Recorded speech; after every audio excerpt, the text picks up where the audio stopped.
Muy buenas tardes a todos quienes nos están acompañando en estos momentos a través de todas las redes, todas las plataformas del Centro de Estudios Interculturales e Indígenas, CIR. Bueno, les pedimos disculpas también por el breve retraso que tuvimos, estábamos haciendo algunos ajustes técnicos. Darles la bienvenida, por cierto, porque nos están acompañando hoy en la presentación de la segunda medición del Estudio de Opinión Pública Pueblos Originarios y Nueva Constitución que ha desarrollado el Centro de Estudios Interculturales e Indígenas. Para comenzar, lo primero es agradecer desde luego a las autoridades y también panelistas que nos van a acompañar en la jornada de hoy.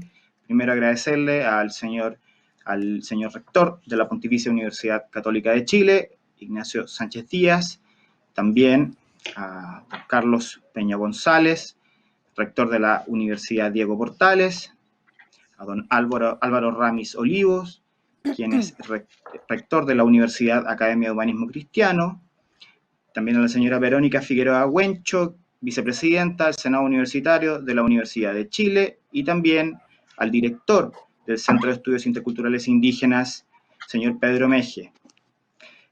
Primero, antes de dar inicio técnicamente a la presentación, Pedro Meje nos va a dirigir algunas palabras. Bienvenida a todos quienes nos están acompañando el día de hoy. Como director del Centro de Estudios Integrales de CIR, es un gran honor abrir esta presentación de la segunda medición del Estudio de Opinión Pública, Pueblos Originarios y Nueva Constitución, desarrollado por nuestro centro. Tal como a muchos, el estallido social fue un momento que nos obligó como cuerpo académico a preguntarnos cuál era nuestro rol en la sociedad y cómo debíamos transmitir nuestro trabajo en pos de alcanzar mayores niveles de influencia. Durante la semana que siguieron a las manifestaciones iniciadas el 18 de octubre del 19, mucho se discutió acerca de las ciencias sociales. Habían diagnosticado las causas de un malestar social que por años fue incubándose en las bases de nuestra comunidad. Sin embargo, también se habló de que tal vez pudimos haber hecho un esfuerzo mayor, cruzar ciertos espacios, entender puentes que nos permitieran reflexionar críticamente acercándonos a la ciudadanía y de aumentar nuestra visibilidad e incidencia a los tomadores de decisiones. Una vez consumado el acuerdo por la paz y la nueva constitución, firmado en las últimas horas de la agitadísima jornada del 15 de noviembre de 2019, el CIR resolvió apoyar desde nuestro ámbito de acción la incorporación necesaria de los pueblos originarios a la discusión de un nuevo texto constitucional. Estábamos frente a una oportunidad histórica para iniciar un proceso de reconocimiento de los pueblos originarios en cuanto a sus derechos políticos, culturales y territoriales. En esta particular y apremiante contexto comenzamos a desarrollar diversas actividades, seminarios, cápsulas audiovisuales, minutas legislativas, que permitieron visibilizar la imperiosa necesidad de incorporar a los pueblos originarios en el cuerpo constituyente que discutirá una nueva constitución para Chile.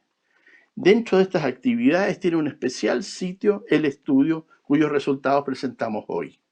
Con una primera medición en marzo, en vista de la fecha plebiscitaria original, esta segunda que hoy mostramos a la opinión pública, que nos refuerza un macizo hecho, que existe un amplio acuerdo social con respecto a que los pueblos originarios deben ser reconocidos en sus derechos y deben, indudablemente, participar en la discusión de una nueva constitución. Esto no obedece solo a una inmensa deuda histórica que sostenemos con ella, sino que también a que los pueblos indígenas poseen una mundovisión y una experiencia de vida que incorpora perspectivas sobre las formas y ejercicios de gobernanza y muy particularmente una relación con su entorno humano y ambiental, entre otras problemáticas centrales. Y que deberíamos, por supuesto, ser consideradas al momento de empezar a discutir un país para que sume la riqueza de la diversidad cultural desde un enfoque de desarrollo sustentable e intercultural, atento a las características de sus respectivos territorios y particularidades históricas. Por último, agradezco muy especialmente a los rectores de nuestra alianza de universidades que componen el CIR, que hoy nos honran con su presencia, a nuestra investigadora Verónica Figueroa Huencho y a todo el equipo del CIR que ha hecho posible el desarrollo de este relevante instrumento de análisis y de conocimiento práctico. Sin más, me despido y agradezco vuestro interés por estar en esta reunión, en esta jornada, participando y con, evidentemente, la intención de la participación activa de los pueblos originarios en nuestro proceso constituyente. Muchas gracias. Gracias, Pedro, por tu alocución de bienvenida. A continuación, vamos a dar paso a la presentación del estudio, que va a estar a cargo de Verónica Figueroa Huencho. Como les comentaba, ella es vicepresidenta del Senado Universitario de la Universidad de Chile, Es también, desde luego, académica asociada a esta misma centro de estudios, universidad. Y también, desde luego, es investigadora del Centro de Estudios Interculturales e Indígenas, CIR. Verónica tiene, más o menos, la presentación va a durar 25 minutos. Verónica, por favor. Bueno, muchísimas gracias. Les saludo, por supuesto, primero, Mari Compulamien, Mari Compuche, Puenui, a todas y todos los que nos están escuchando hoy día. Saludarles. Por favor. No, bueno, muchas gracias nuevamente, les agradezco y saludo, por supuesto, a quienes van a comentar esta presentación, al rector Ignacio Sánchez, rector de la Pontificia Universidad Católica de Chile, al rector Álvaro Ramis de la Universidad Academia de Humanismo Cristiano, a don Carlos Peña de la Universidad Diego Portales y, por supuesto, saludo a mi querido director del Centro de Estudios Interculturales e Indígenas, Pedro Meje, y a Rodrigo Burgos, que nos apoya. Y bueno, por supuesto, agradecer que me inviten a presentar, pero también a interpretar los resultados de este estudio, ¿no? Y obviamente en el marco del proceso constituyente que estamos viviendo hoy día, esta segunda medición de este estudio de opinión pública sobre pueblos originarios y nueva constitución, resultan fundamentales, ¿no?, de mirar y analizar. Sobre todo cuando vemos que las instancias políticas, ¿no?, hoy día todavía no avanzan, no resuelven los aspectos más relevantes para nosotros como pueblos, que es la forma en la que vamos a participar en esta discusión a través de los escaños reservados.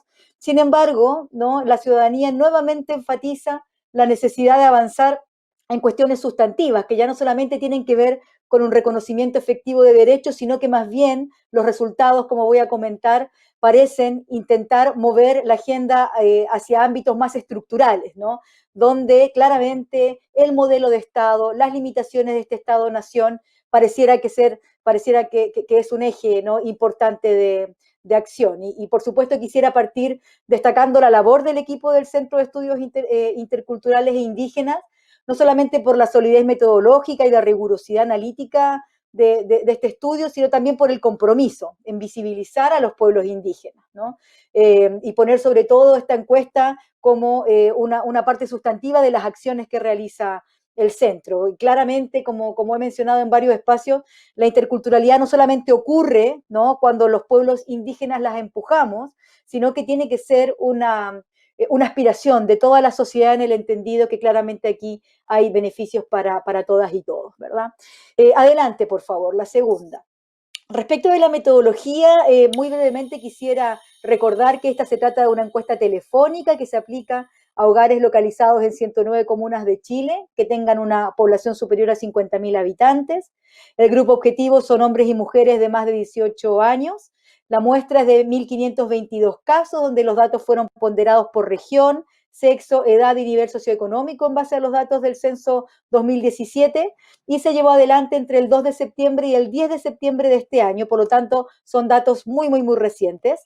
Respecto de la composición de la muestra, como pueden ver, un 48% son hombres, un 52% mujeres, el 35% está entre los 18 y 34 años, un 36% entre los 35 y los 54 y un 29% más de 55 años.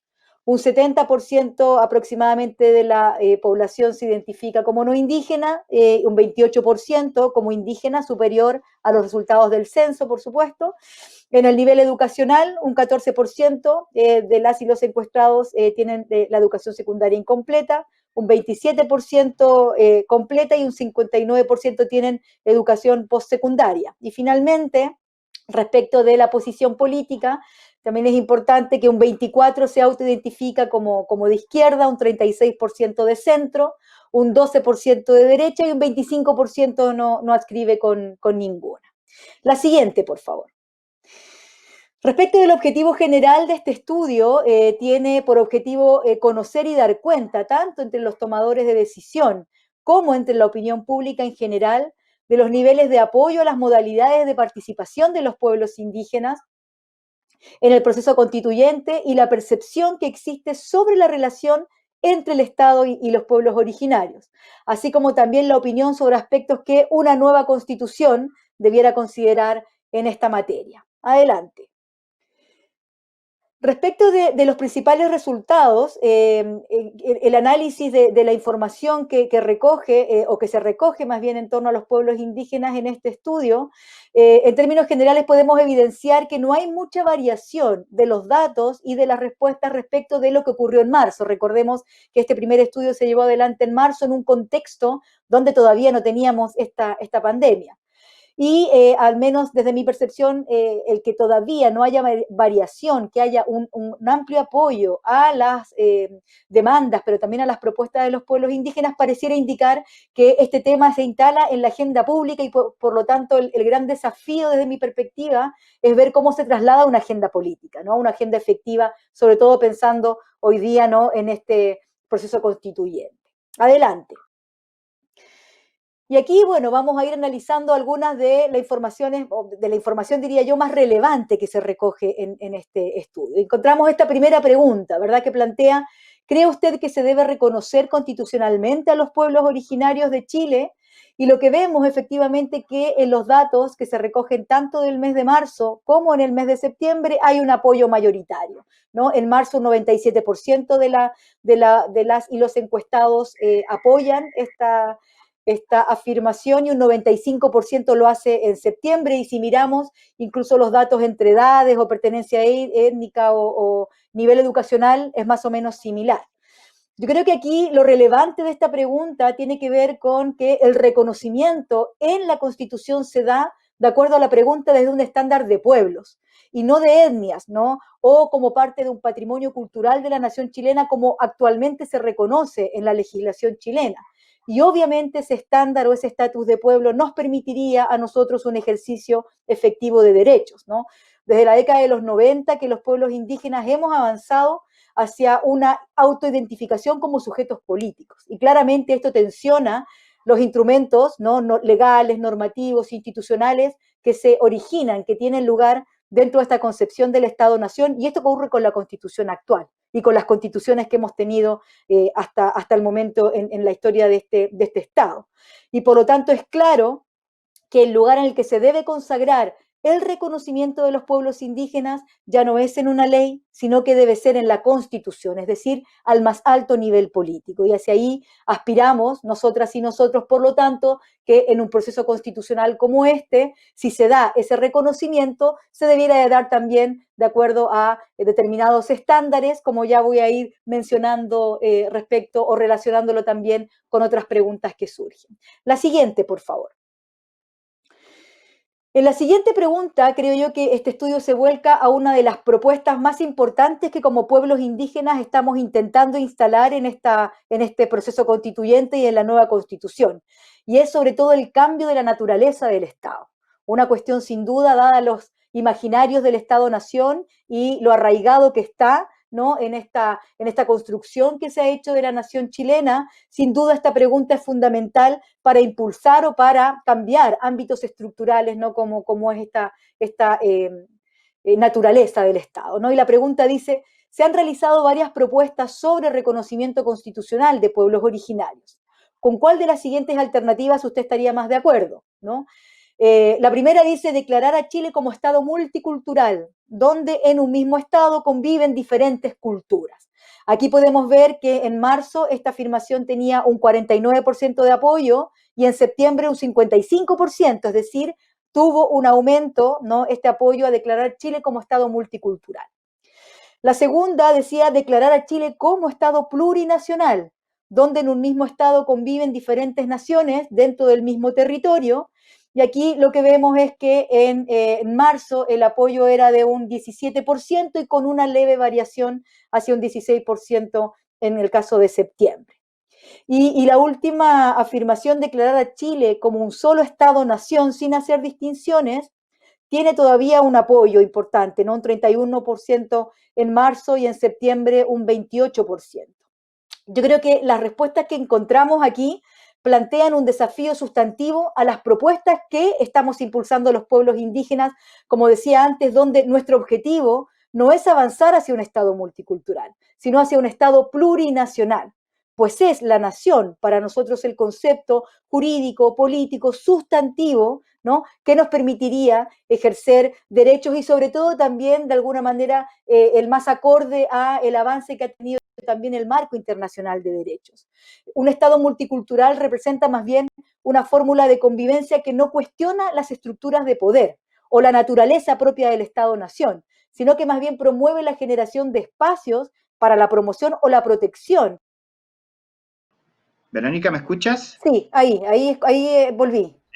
Sí, No sé si sí. me quedé al menos en instalar Sí, la idea del discurso importante para los pueblos indígenas, que es por movernos hacia cierto. un Estado plurinacional, ¿verdad? Ujú. Y como decía, me voy a referir a eso en las conclusiones. La siguiente, por favor. La siguiente pregunta también se centra en otra dimensión clave y que tiene que ver con los derechos lingüísticos, ¿no? Que como pueblos indígenas también queremos impulsar. Y la pregunta dice, ¿cree usted que una nueva constitución debe reconocer las lenguas de los pueblos originarios como lenguas oficiales? Y aquí la respuesta es claro, podemos encontrar un apoyo mayoritario a que sí se deben reconocer en la Constitución, ¿no? Con un 85% de apoyo en marzo lo mismo, ¿verdad?, en el mes de septiembre. Respecto del no, el 13% se manifestaba por esa opción en marzo, con una pequeña variación al alza, ¿no?, en septiembre con un 14%.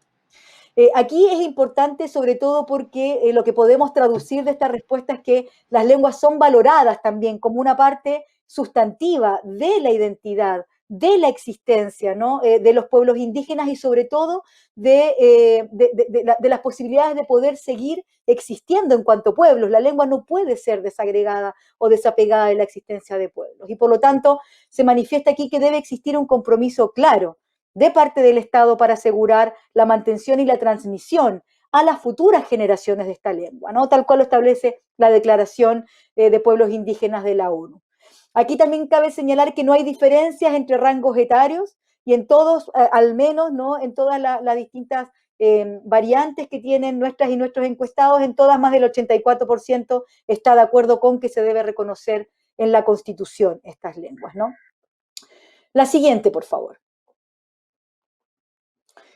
Bueno, relacionado con la pregunta anterior, también encontramos esta pregunta, muy, muy interesante, ¿no? Dice, durante la etapa escolar, la enseñanza de la lengua de los pueblos originarios en Chile debiera ser, ¿no? Y aquí nos da distintas opciones, obligatoria para niños y niñas que pertenecen a pueblos originarios, obligatoria para todos los niños y niñas del país, u optativa para los niños y niñas del país.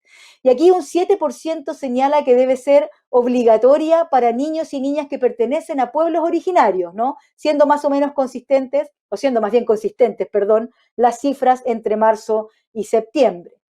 Nos encontramos con que un 49% de la encuesta de septiembre, de las y los encuestados en septiembre, están de acuerdo con que sea obligatoria para todos los niños y niñas del país, ¿no? En marzo este apoyo era de un 42%.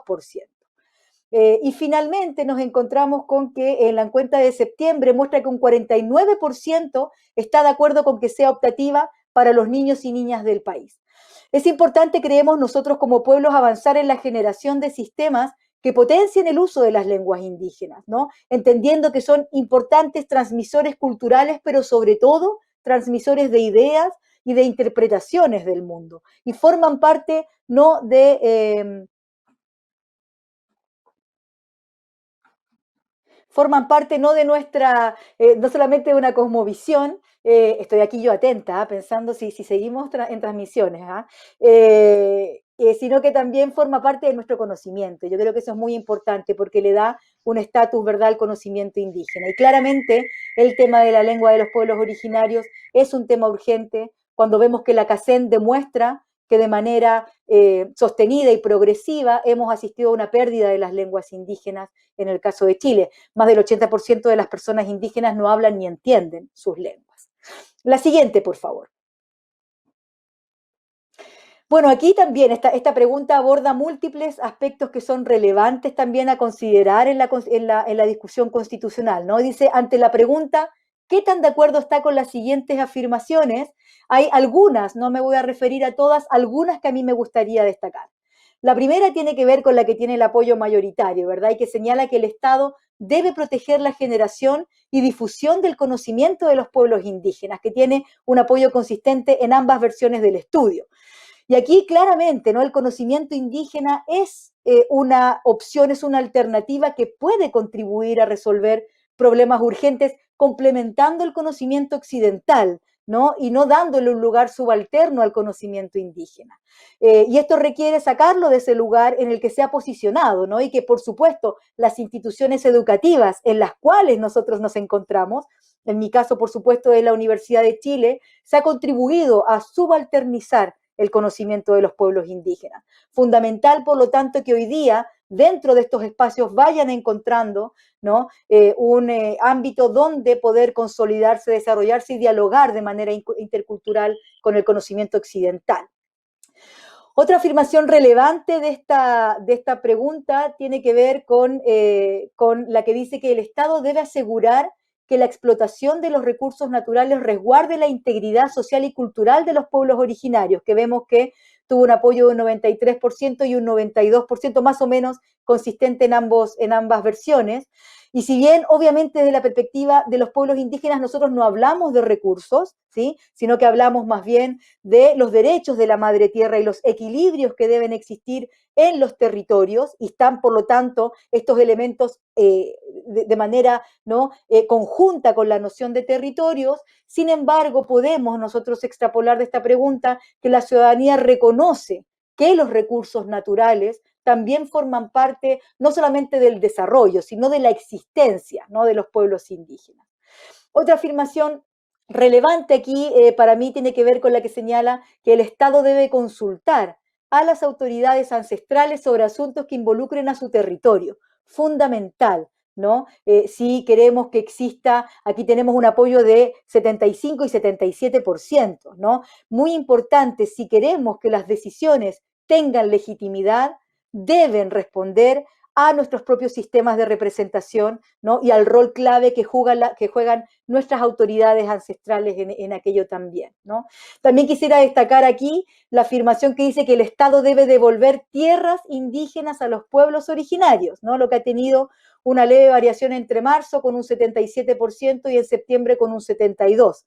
Aquí, por supuesto, los pueblos indígenas hablamos de territorio, no de un concepto de tierra desde la perspectiva occidental, ¿no? Y la restitución territorial ha sido una demanda permanente para nosotros, si bien ha sido entendida de manera limitada por el Estado de Chile y a través de instrumentos aún más limitados, como es el Fondo de Tierras y Agua, que está establecido en la Ley 19.253, claramente, ¿no? Aquí nos impulsa las respuestas a esta pregunta a avanzar hacia la creación de una nueva institucionalidad que responda a la deuda histórica y al despojo territorial del que hemos sido sujetos.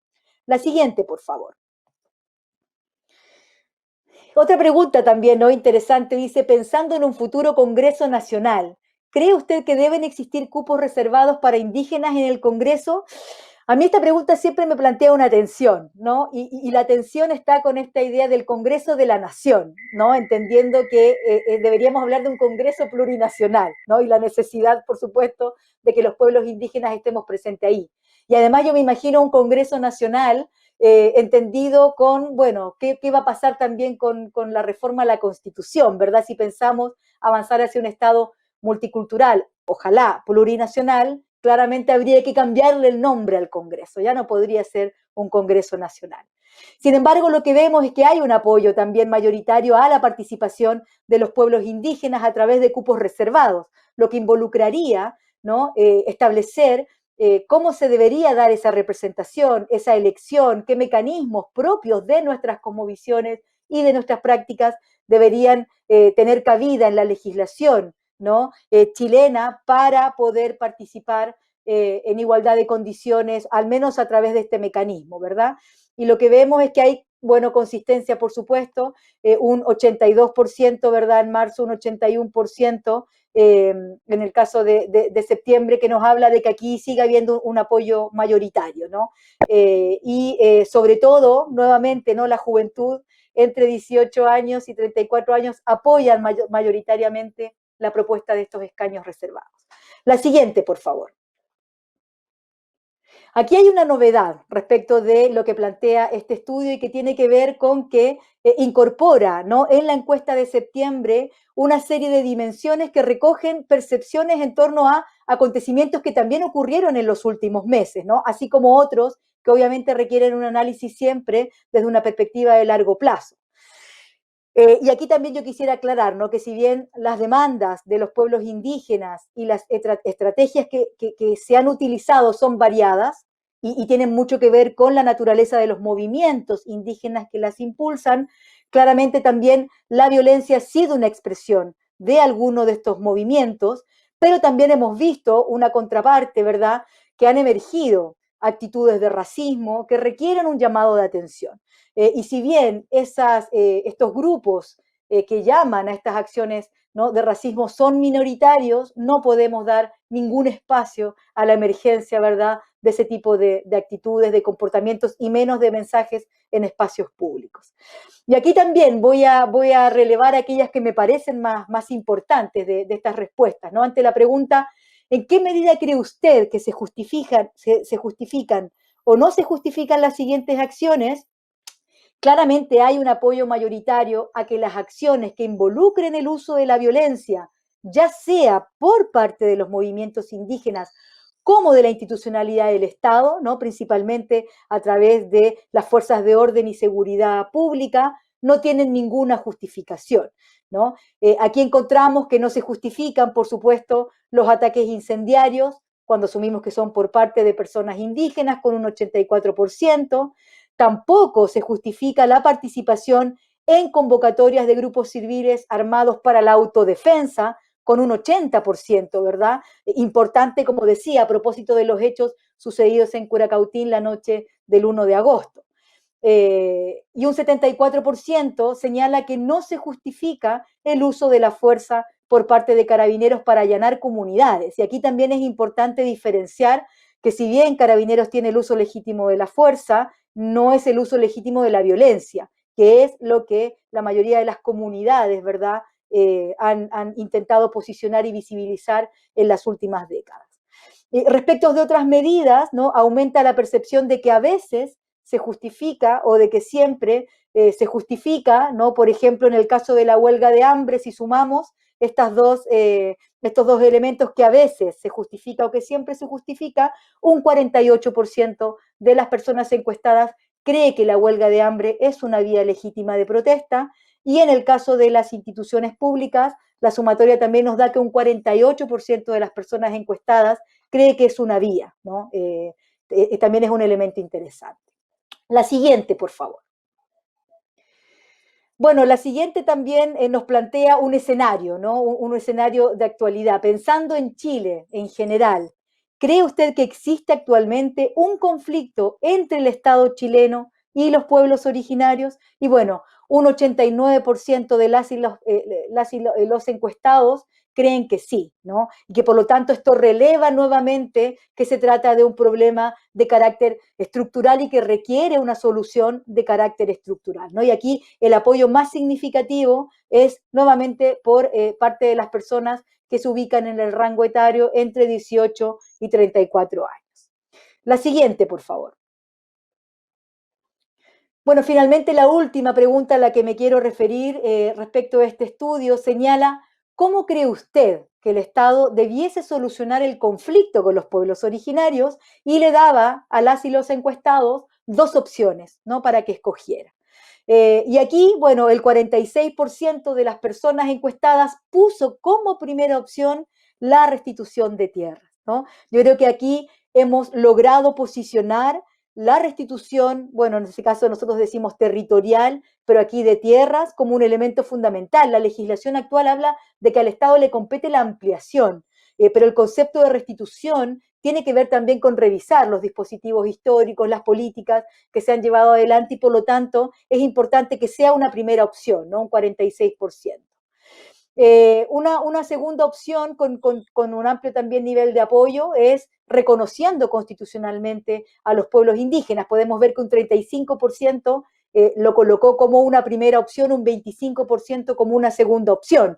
Nuevamente, el ámbito de la Constitución es el espacio, ¿no?, para hoy día avanzar en el reconocimiento de derechos, y luego la inversión en educación y salud y el fomento al desarrollo económico también fueron apoyados como una segunda opción por un 23 y un 22% de las personas encuestadas respectivamente, ¿verdad? Y resulta importante también, ¿no?, mencionar aquí que la opción de invertir en mayor seguridad no es una opción válida, no es una opción que consideren las y los encuestados.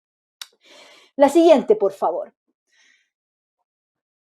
Para cerrar, quizás algunas reflexiones y conclusiones generales. Primero, importante, como decía, para nosotros como pueblo, este debate entre estos dos conceptos, la multiculturalidad y la plurinacionalidad. Hay un desafío de continuar, ojalá de aquí a la Convención Constituyente, la idea de la plurinacionalidad, perder el miedo a este concepto y ver de qué manera la plurinacionalidad contribuye a una nueva forma de Estado y una nueva forma de convivencia. Por supuesto que también releva la importancia del rol del Estado, pero como pueblos indígenas, no de este Estado colonial, no de este Estado-nación, sino de un Estado distinto y por lo tanto es importante que el Estado tenga una mayor presencia, pero si es de un carácter plurinacional, por supuesto. El reconocimiento constitucional, muy importante, es una demanda que data del Acuerdo de Nueva Imperial, que no se ha concretado, pero también un reconocimiento constitucional con estándares de acuerdo al marco internacional de derechos, que nos reconozca en cuanto pueblos y no como un patrimonio de la nación chilena o como que contribuimos al desarrollo de la nación chilena.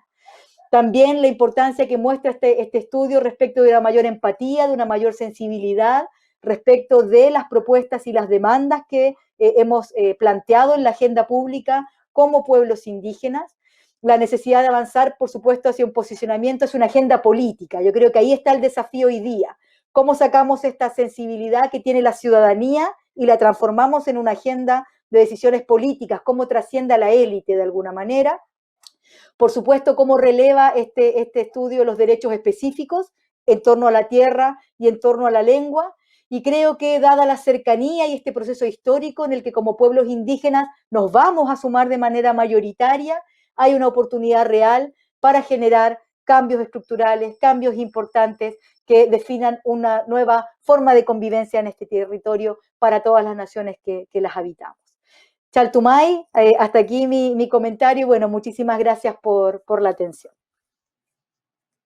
Muchas gracias, Verónica, por tu presentación. Les quiero recordar que pueden descargar íntegramente el estudio desde la página institucional del CIR, cuya dirección es cir.cl. Les quiero recordar también que hemos tenido algunos problemas técnicos que la verdad escapan un poco a nuestras posibilidades. Tienen que ver con la caída de una de la fibra óptica de una de las compañías que provee este servicio a nivel nacional, una de las 3 compañías. Pues bien, vamos a continuar con el cronograma del evento. Ahora corresponde el momento de los comentarios, que estarán a cargo de los 3 rectores de las universidades patrocinantes del CIR. Comenzaremos entonces con don Ignacio Sánchez Díaz, rector de la Pontificia Universidad Católica de Chile. Rector, por favor. Muchas gracias, Rodrigo. Es para mí una gran alegría poder estar aquí y agradezco mucho la invitación que me ha hecho el profesor Pedro Meje para participar en esta actividad que es de gran relevancia. Un saludo muy especial a Verónica Figueroa, vicepresidenta del Senado Universitario de la Universidad de Chile, investigadora del CIR. Agradecerle su extraordinaria presentación, su gran trabajo y su convicción al presentar. Un saludo muy especial al rector Carlos Peña, de la Universidad Diego Portales, agradeciéndole su participación y todo el apoyo que nos da al CIR desde su universidad, y también, por supuesto, Álvaro Ramis de la Universidad de Humanismo Cristiano. Creo que aquí hay una gran confluencia de dos destacadísimos exalumnos de nuestra universidad que hoy día son rectores en otras instituciones, así que eso es una alegría muy grande para mí. El estudio de la opinión pública, pueblos originarios y nueva constitución, realizado por el Centro de Estudios Interculturales e Indígenas, es una información particularmente valiosa que considero debemos tomar muy en cuenta para avanzar fundamentalmente a un país más inclusivo. Este estudio de opinión pública, que surge en el marco del actual proceso constituyente, tiene por objetivo ser un aporte a la discusión pública en temas de interculturalidad y de pueblos originarios. Los resultados que hemos conocido de Verónica corresponden a esta segunda medición realizada en el mes de septiembre, que busca conocer el nivel de apoyo que hay en la ciudadanía a las distintas modalidades de participación de los pueblos originarios en el proceso constituyente. Conocer también la percepción sobre la relación entre Estado y pueblos originarios y la opinión sobre qué debiera considerar una nueva constitución en esta materia. En este momento en que como país nos encontramos a puertas de un proceso de decisión tan relevante como es una nueva constitución, el diálogo intercultural, por supuesto, es de la mayor relevancia.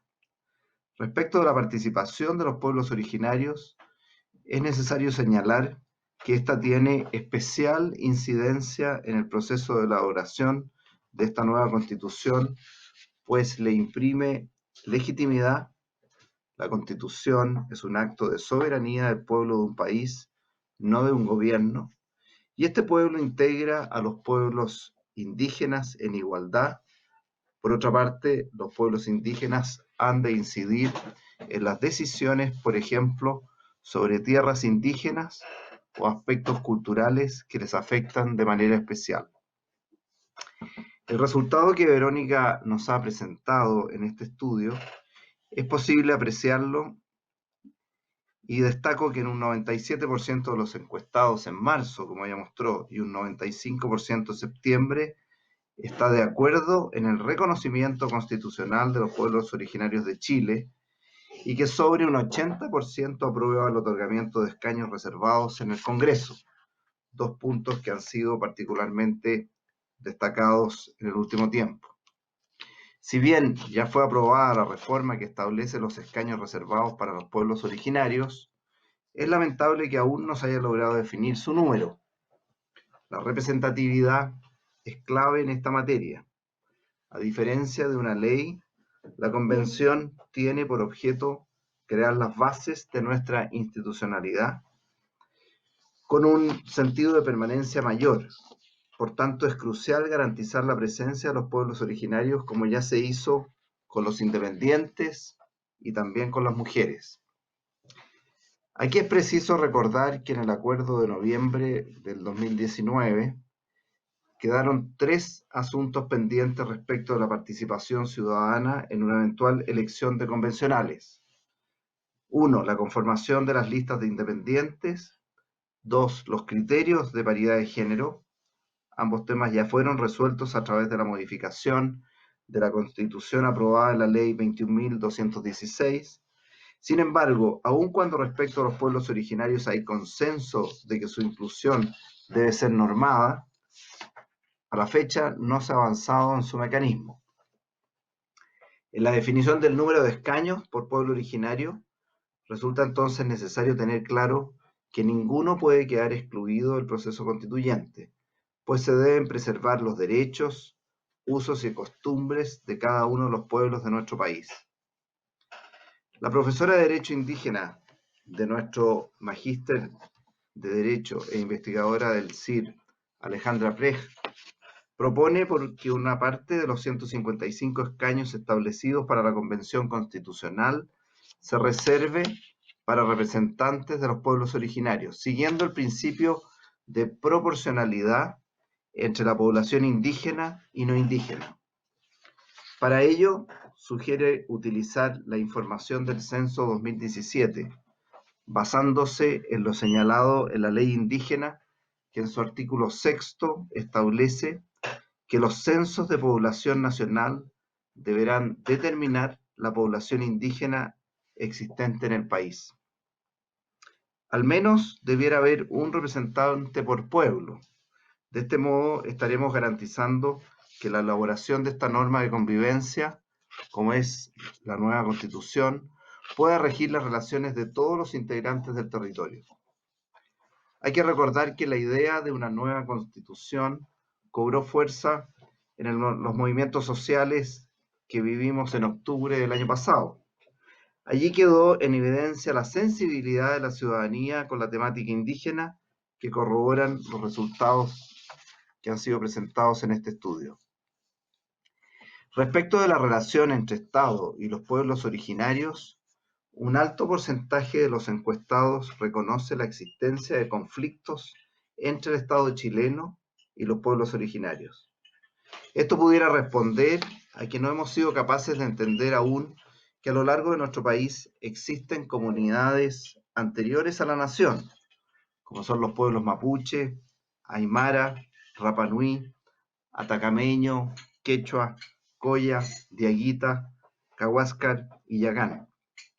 De hecho, la ley indígena 19.253, en su primer artículo, señala que las diversas etnias son parte de las raíces de la nación chilena y reconoce que existen en el territorio nacional desde tiempos precolombinos y que conservan manifestaciones culturales que les son propias. Estos pueblos cuentan desde hace siglos con una organización política, social y cultural propia, que como Estado no solo hemos ignorado, sino que incluso hemos contribuido en su deterioro y muchas veces en su exterminio. Por ejemplo, en el caso del pueblo mapuche resulta incomprensible que no puedan disponer libremente de sus inmuebles. Las tierras que les son entregadas tienen restricciones y prohibiciones de grabar o enajenar. En el ámbito de la educación, en esta región hay más de 500 escuelas rurales que están en estado deplorable, lo que solo contribuye a acrecentar las brechas de inequidad. Entre los encuestados llama la atención el altísimo porcentaje, 95%, que considera que el Estado debe proteger la generación y difusión del conocimiento de los pueblos indígenas, y un 93% apoya la idea de que el Estado debe asegurar que la explotación de los recursos naturales resguarde la integridad social y cultural de los pueblos originarios. James Anaya, decano de la Facultad de Derecho de la Universidad de Colorado y ex relator especial sobre Derecho de Pueblos Indígenas de Naciones Unidas, considera que una constitución respetuosa de los pueblos originarios debe dar certezas y continuidad a sus derechos, o bien definir principios básicos que puedan ser luego transformarse en ley. En Chile, de sur a norte, como he mencionado antes, habitan diversos pueblos indígenas, lo cual no hace una nación heterogénea, con diversidad étnica y cultural. El preámbulo de la Declaración de la UNESCO sobre Diversidad Cultural del año 2001 define entonces cultura como el conjunto de rasgos distintivos, espirituales y materiales, intelectuales y afectivos que caracterizan a una sociedad o a un grupo social.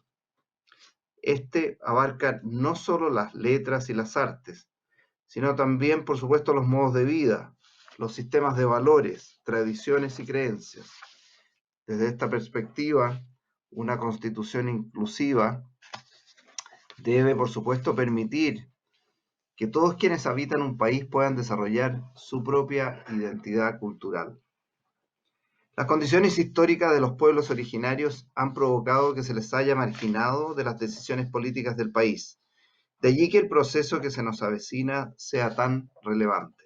Y por eso agradezco mucho esta discusión que estamos teniendo. En Chile habitan múltiples pueblos originarios y a diferencia de lo que ocurre en otros países, no existe ningún órgano o institución que los agrupe a todos. Este proceso constituyente se abre entonces como una oportunidad única para provocar un diálogo en el que participen todos los pueblos originarios de nuestro país. Así estaremos construyendo juntos un Chile más inclusivo, donde se produzca un intercambio cultural que nos enriquezca a todos. Para finalizar, quisiera felicitar al Centro de Estudios Interculturales e Indígenas por esta segunda medición del estudio de opinión pública Pueblos Originarios y Nueva Constitución, que nos entrega información sobre la opinión de la ciudadanía en las distintas etapas del proceso constituyente y que fundamentalmente nos brinda la oportunidad para aportar desde el quehacer de la universidad a un proceso institucional histórico en nuestro país. También cierro diciendo que me produce mucha alegría que hoy día estemos representantes de 4 universidades aportando a esta discusión. Muchas gracias. Muchas gracias al rector de la Pontificia Universidad Católica de Chile, Ignacio Sánchez, por su comentario. Ahora vamos a dar paso al rector de la Universidad Diego Portales, al señor Carlos Peña González. Rector, por favor. Buenas tardes. ¿Me escuchan? Lo escuchamos perfecto, rector. Bien. Adelante. Bueno, ante todo agradezco muchísimo, desde luego, la invitación que me han cursado para intervenir en este seminario, comentando este espléndido estudio de opinión pública cuyos resultados y todos sus pormenores han sido dados a conocer en esta misma reunión. Ahora bien, a fin de llevar adelante el encargo que se me ha hecho, que consiste en comentar los resultados que han sido inmediatamente expuestos, voy a dividir lo que enseguida diré en 2 partes que, si bien son distintas entre sí, me parece a mí que están estrechamente relacionadas. En primer lugar, haré el intento de identificar, por decirlo así, los hallazgos fundamentales de este estudio. Aquellos hallazgos que refulgen de manera inédita y que plantean, me parece a mí, importantes asuntos de política pública cuando uno los examina a la luz de la experiencia comparada y de la literatura disponible sobre este tema. Esta es la primera parte de mi exposición, insisto, identificar los principales hallazgos que a mi juicio allí se contienen, mostrando cuán relevantes son cada uno de esos hallazgos cuando uno los mira, discúlpenme la reiteración, sobre el fondo de la experiencia comparada y a la luz de la literatura disponible sobre estos temas, que es muy abundante. Y en la segunda parte de mi exposición, ambas serán muy breves, de manera que no se alarmen, voy a intentar precisar en qué sentido cada uno de esos hallazgos plantea particulares desafíos al debate público en Chile, ¿no? Este es mi plan de trabajo, que espero desenvolver en 10 o 15 minutos, que fue el tiempo que se me asignó. ¿Cuáles son, cuando uno mira con cierta distancia este estudio que ha sido espléndidamente expuesto en esta misma reunión, cuáles son, digo, los principales hallazgos que es posible espigar en este estudio de opinión pública? A mí me parece que hay 4 hallazgos fundamentales y quiero comentarlos brevemente. En primer lugar, yo creo, y los voy a listar, los voy a enumerar primero y luego los comento para que haya más orden en esta exposición. Me parece a mí que hay 4 hallazgos fundamentales. En primer lugar, me parece el estudio de opinión pública constata algo que se venía ya insinuando en otros estudios de opinión pública en Chile, y es una cierta delicuescencia, un cierto debilitamiento de la conciencia nacional moderna. Ya voy a explicar esto. Eso en primer lugar. En segundo lugar, me parece especialmente importante el hecho que en este estudio de opinión pública se ponga de relieve el tema del reconocimiento. Y voy a intentar explicar por qué eso es relevante. En tercer lugar, me parece este estudio arroja una convicción muy extendida, al parecer, en la sociedad chilena o en la opinión pública, en torno a la importancia que tienen ciertos bienes culturales. Y finalmente, y en cuarto lugar, me voy a referir a la cuestión política, es decir, a la convicción que parece asistir a chilenos y chilenas, consistente en que es imprescindible que los pueblos originarios participen de nuestra sociedad política. Permítanme revisar brevemente cada una de estas cuestiones que acabo recién de decir. En primer lugar, el estudio arroja, de manera sorprendente, en mi opinión, una persistente delicuescencia, una persistente atenuación, un sostenido debilitamiento de la conciencia política moderna. La literatura llama, como ustedes saben, conciencia política moderna a la idea, que tiene raíces románticas, según la cual las naciones son comunidades que hunden sus raíces y su memoria en el pasado, de manera tal que todos los miembros de la nación, esta es la idea decimonónica y romántica de nación, todos los miembros de la nación, digo, conforme a esta concepción, comparten un pasado común y una memoria también común. Es una unidad de memoria, de tierra y de sangre, como se decía incluso en ciertas exageraciones durante el siglo XIX. Bueno, en el caso de Chile, la conciencia nacional chilena se erigió sobre ese modelo, ¿no? Y junto con ello se trató de una conciencia nacional expandida en la cultura por el Estado, con los medios que tenía a su disposición, el sistema escolar, las universidades, la coacción física, la prohibición de hablar la lengua originaria. Es decir, hubo una suerte de, por decirlo así, se dominó con medios culturales y mediante la fuerza que el Estado monopolizaba a las culturas minoritarias a fin de crear un público leal al Estado, que es lo que llamamos nación, y se expandió entonces la idea de esta comunidad imaginada que comparte, como digo, una memoria, un pasado común, ¿no?, que se aloja en su memoria y que los permite a todos quienes la comparten reconocerse como miembros de una misma comunidad. Pues bien, esta idea de nación, que es tan fuerte en la historiografía nacional, dicho sea de paso, ¿no?, me parece a mí que está totalmente en crisis a la luz de este estudio de opinión pública, porque el estudio de opinión pública más bien, de manera abrumadora, ¿verdad?, indica que la mayor parte de los chilenos y chilenas piensa que Chile es una sociedad o un Estado multinacional o una sociedad multicultural, ¿no? Y en cualquier caso, en consecuencia, en cualquiera de estas dos alternativas, la conciencia nacional moderna, que se forjó con tanto ahínco, con los medios culturales de que disponía el Estado o la Iglesia, que también contribuyó brillantemente a formar esta conciencia nacional, esa idea de conciencia nacional, digo, se ha debilitado. Hoy día es muy delgada y es probable que muy pronto se disuelva del todo. Esta es la primera cuestión de toda relevancia, creo yo, que arroja este estudio. La segunda que mencionaría, junto a este tránsito desde la idea de conciencia nacional moderna a la idea de plurinacionalidad o multiculturalidad según los casos, es, ¿cómo decirlo?, el tema del reconocimiento. ¿Por qué? Porque cuando uno revisa la literatura sobre este tema en Chile y se pregunta cómo concebía la sociedad chilena a los pueblos originarios, lo que usted encuentra en el siglo XIX es que concebía a los pueblos originarios como bárbaros que había que incorporar a la civilización. Excrescencia de una sociedad bárbara que había en consecuencia que civilizar, incluso violentamente, para incorporarlos a la civilización. Esto fue muy fuerte durante la segunda mitad del siglo XIX, desde luego. Más adelante, ¿no?, se planteó el desafío de asimilar o progresivamente integrar a estos grupos al Estado Nacional. Fue la gran tarea del sistema escolar chileno, solemos olvidarlo, ¿no? En la escuela se castigaba a quien hablaba la lengua originaria, ¿no? Se le castigaba, se le coaccionaba para que enmudeciera, para que olvidara la lengua de su madre. Esa fue una segunda gran ola de aculturación que hizo el Estado de Chile. Luego, en los años 60, se subsumió a los pueblos originarios bajo el concepto de clase social, por la izquierda en Chile, ¿no?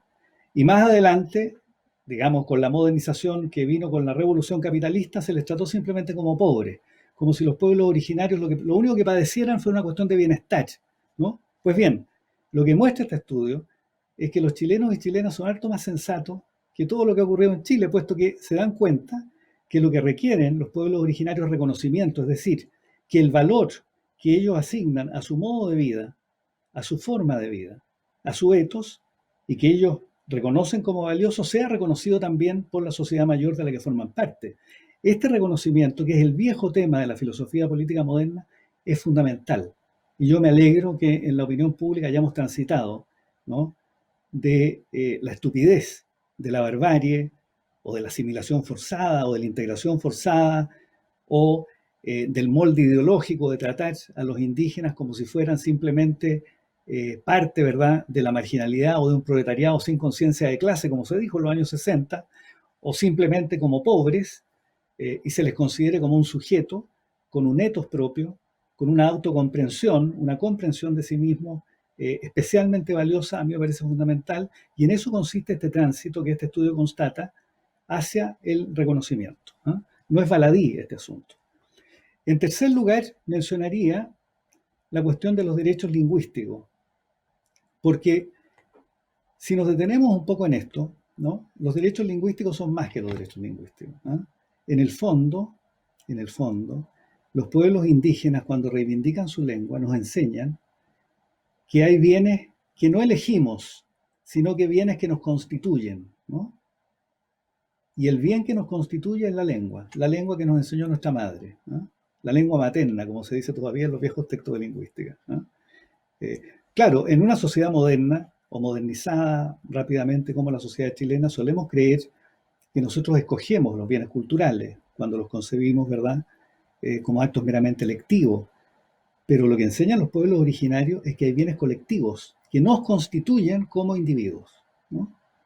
Y este me parece otro rasgo fundamental, de manera que cuando los chilenos y chilenas aceptan la existencia de derechos lingüísticos, va muchísimo más allá del mero reconocimiento, ¿verdad?, de la lengua indígena como lengua oficial o de las lenguas indígenas como lenguas oficiales. Lo que están haciendo en realidad es reconocer en el fondo que hay bienes colectivos, bienes culturales que nos constituyen y que tal vez sería útil preservar, porque de esa manera no solo preservamos, ¿verdad?, bienes que los pueblos originarios estiman valiosos, sino bienes que podrían enriquecer nuestra propia vida para quienes en cambio no pertenecen a los pueblos originarios. Y en la cuarta cuestión que yo mencionaría, el cuarto hallazgo, y ya voy a los desafíos muy rápidamente para no tomar demasiado tiempo, el cuarto hallazgo, digo, es la cuestión de, la justicia política, o más bien el anhelo de estos pueblos, y que el estudio de opinión pública reafirma y reconoce, ¿no?, de ser incorporado a la formación de la voluntad política. Esto me parece a mí fundamental, ¿no? Pero yo creo que tal cual está consignado, o tal cual se hizo la averiguación en la encuesta, todo esto plantea más problemas que soluciones, ¿no? Y voy a referirme ahora en la segunda parte a esto. Bien, una vez que hemos listado estos cuatro hallazgos fundamentales, la delicuescencia del Estado moderno o de la conciencia nacional moderna en primer lugar, el tránsito hacia la comprensión de la cuestión indígena desde la barbarie al reconocimiento, una cuestión fundamental. Luego que hemos podido constatar que para los chilenos y chilenas hay bienes culturales que nos constituyen y no solo bienes que elegimos o consumimos. Y finalmente, una vez que hemos advertido que para los chilenos y chilenas la participación política de estos pueblos es fundamental, lo que yo querría ahora preguntarme es, ¿qué desafíos plantean cada una de estas cuatro cuestiones a la sociedad chilena de hoy? Esto va más allá de la cuestión constitucional, va muchísimo más allá que la cuestión meramente electoral. Estos son desafíos de largo plazo para la cultura en su conjunto, y a ellos quiero yo rápidamente referirme. Miren, el tema de la delicuescencia del Estado Nacional, es decir, la disolución de esta conciencia nacional moderna que yo delante describí, plantea un problema fundamental, ¿no? Y es el problema, plantea dos problemas. Primero, lo que Jacques Derrida, en un famoso texto que, en fin, ya podré citar, llama la justicia anamnésica, la justicia de la memoria, ¿no? Porque si hemos descubierto que la conciencia nacional moderna se erigió sobre una ficción, o sea, que éramos una comunidad imaginada, como dice Anderson, ¿no? Bueno, esto nos obliga a rehacer la memoria. Y hay un tema de justicia anamnésica en consecuencia. Y debiéramos sacar a los pueblos originarios del folclorismo, de la imagen arcaica que cultivamos en los textos, ¿no?, o la idea levemente heroica, digamos, para rescatarlos como cultura. Entonces, el debilitamiento de la conciencia nacional moderna plantea un quehacer a la cultura gigantesco. Corregir la memoria, hacer eso que se llama justicia anamnésica. Esta es una primera cuestión. Lo segundo que plantea la delicuescencia del Estado Nacional, bueno, es que ahora tenemos que reconstituir los vínculos sociales, ¿no? Una vez que descubrimos que los vínculos que nos unían, esta idea de la conciencia nacional moderna, una vez que descubrimos que no era verdad, que nuestros antepasados hundían su vida en el mismo sitio y que habían derramado la sangre en el mismo lugar y de la misma forma. Una vez que descubrimos que éramos víctimas de una ficción, por decirlo así, ¿no?, y de que la nación moderna era una ficción que sin embargo nos unía y establecía vínculos entre nosotros. Bueno, una vez que descubrimos eso, ¿acaso no tenemos ahora que darnos a la tarea gigantesca de reconstituir los vínculos? Y una vez que respondemos que sí, hay que reconstituir los vínculos, bueno, ¿cómo lo hacemos? ¿Cómo se reconstituyen los vínculos sociales? ¿No? Este es un gran desafío. Un gran desafío. Renan, el gran autor, nos da una pista. Las naciones no son aquellas que tienen un pasado común. Esto yo lo he dicho varias veces y lo he escrito en el diario muchas veces. Llamamos nación a aquellos que tienen un futuro en común, ¿no? Esta es la única posibilidad que tenemos en Chile de reconstituir un vínculo o un lazo social. Ser capaces de imaginar un futuro compartido. Rechazar esta superstición del pasado compartido como base de nuestra comunidad. Esta es el gran desafío que plantea, como digo, la delicuescencia del Estado Nacional. Un doble desafío en consecuencia. La justicia anamnésica y la reconstitución del lazo social. Las sociedades no pueden vivir sin un lazo mudo, tácito que todos compartimos, ¿no? Y hay que reconstruirlo reflexivamente en consecuencia, ¿no? Una vez que usted constata, discúlpenme que insiste en esto, una vez que usted constata que la comunidad que usted creía real era una comunidad imaginada y expandida, digámoslo así, ¿no? Producto de una cierta aculturación, bueno, tiene ahora que darse la tarea de reconstituir el vínculo. La segunda cuestión que mencioné delante fue el tema del reconocimiento. Y quiero referirme también a los desafíos que a la sociedad chilena le plantea esto, si es que nos lo tomamos en serio, porque reconocimiento no quiere decir, ¿verdad?, que usted redacte una regla en la Constitución diciendo que la nación chilena es multicultural o que el Estado de Chile es multinacional. Eso no cuesta nada hacerlo, desde luego que no, es muy fácil, ¿no? La pregunta es, bueno, ¿a qué nos obliga el reconocimiento? ¿No? Y el reconocimiento nos obliga, desde luego, a dejar de ser ciegos a la diferencia, ¿no? Porque hay muchos que creen que para no discriminar y tratar bien a la gente hay que ser ciegos a la diferencia, condenando entonces a las culturas minoritarias, como la cultura de nuestros pueblos originarios, a la privacidad, a la soledad de su hogar, cultivando sus costumbres, la forma de vestirse, la forma de hablar, de comportarse, de relacionarse entre sí, a extramuros, digámoslo así, del espacio público, ¿ah? Bueno, el reconocimiento nos prohíbe hacer eso, el reconocimiento nos obliga a esgrimir para los pueblos originarios el derecho a la publicidad. Fíjense ustedes, mientras las sociedades liberales, los individuos que formamos parte de ellas, reclamamos el derecho a la privacidad, este es el gran ideal liberal que viene del siglo XIX, que es muy valioso, desde luego, el reconocimiento nos obliga a advertir que hay ciertos bienes que reclaman derecho a la publicidad. Cuando usted acoge el reconocimiento, entonces usted se obliga, ¿no?, a que los pueblos originarios puedan comparecer en el espacio público con la totalidad de su cultura, con sus creencias religiosas, con su vestimenta, con su lengua, con sus costumbres, y tratarlas no como objeto, digámoslo así, museográfico, no, sino como una cultura igual a la cultura de la sociedad mayor de la que forman parte, ¿no? Y esto obliga, a ver si se entiende esto, ¿verdad?, a políticas culturales de una cierta índole, a reformas curriculares del sistema escolar de otra índole, ¿no?, a estimular medios de comunicación que favorezcan este reconocimiento, a que los intelectuales y líderes políticos del país se persuadan de esto y antes de persuadirse lo comprendan, porque muchos no lo comprenden, etc. O sea, estamos en presencia, digamos, de un desafío gigantesco que hay que emprender, que va muchísimo más allá, repito, de la cuestión inmediata que Chile va a decidir. Eso en torno al tema del reconocimiento, ¿no? Pasar de la ceguera a la diferencia al pleno reconocimiento. Porque cuando uno revisa la literatura, las sociedades han pasado por 3 etapas, fíjense. La primera fue decir, no, respetamos a las minorías cuando no vemos las diferencias y nos sumimos todo en la abstracción de la ley, que es el modelo francés, ¿verdad?, de la laïcité francesa, ¿no? La otra alternativa es el modelo liberal, que es decir, bueno, toleremos a las minorías y permitámosle que cultiven lo que son en la privacidad de su hogar, pero que no comparezcan al espacio público.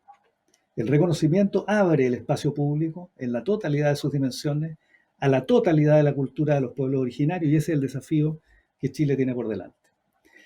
Y no es fácil ese desafío, por razones políticas, religiosas, de toda índole. El tercer punto que yo mencionaba adelante era la cuestión de los derechos lingüísticos, o sea, de los bienes culturales en general, ¿no? y de los derechos colectivos. Porque piensen ustedes, deténganse un momento en esto. Llamamos derechos en general, todavía en las sociedades modernas, ¿verdad?, a los derechos individuales, que fortalecen la autonomía de las personas individualmente consideradas. Pero ocurre que el tema de los pueblos originarios nos enseña que hay derechos colectivos, derechos que para tenerlos usted tiene que ejercerlos en conjunto con otros. El caso clásico es la lengua, ¿verdad?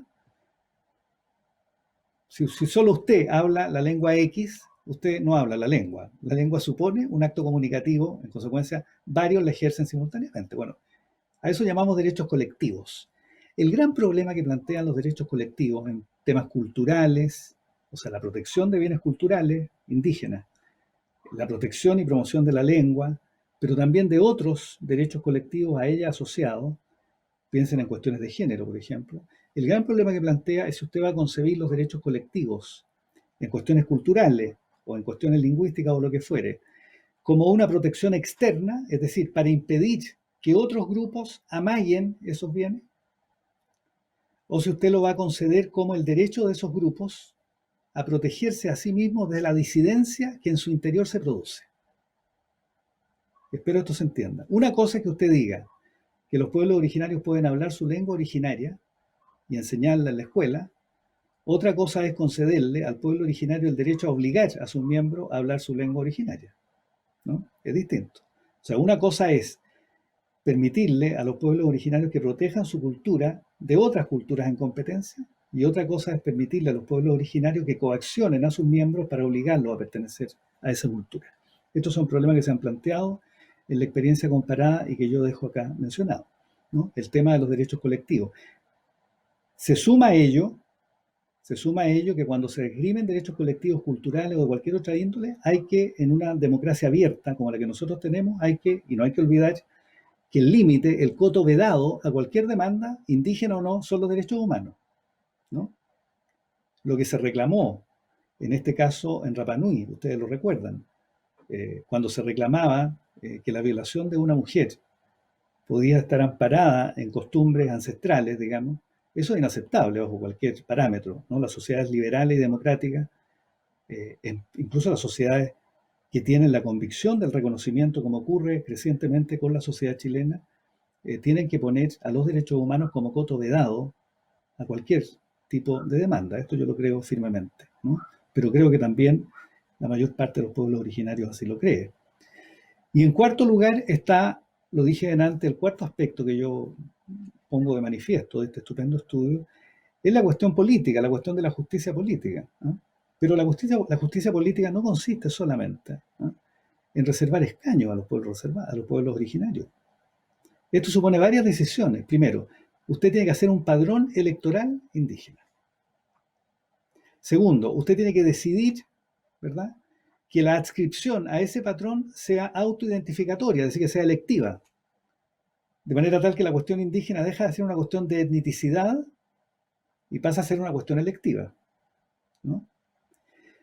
Una vez que usted decidió eso, usted tiene que lograr, y yo creo que este es el desafío fundamental en el caso de Chile, que el pueblo originario se constituya a sí mismo como sujeto político.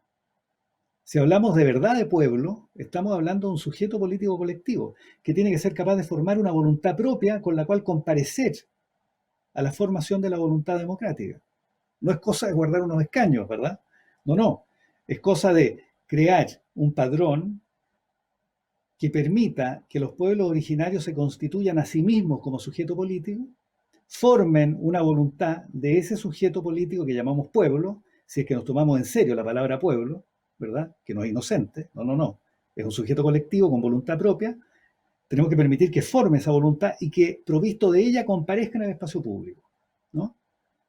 Esto, por lo demás, es la única forma, creo yo, de acabar con estas formas violentas, digamos, de protesta que hay. La única forma de aislarla es crear allí un sujeto político, ¿no?, que se erija legítimamente frente a esas formas minoritarias que hoy día presumen expresarlo. Este es el gran desafío desde el punto de vista político, ¿no?, en Chile.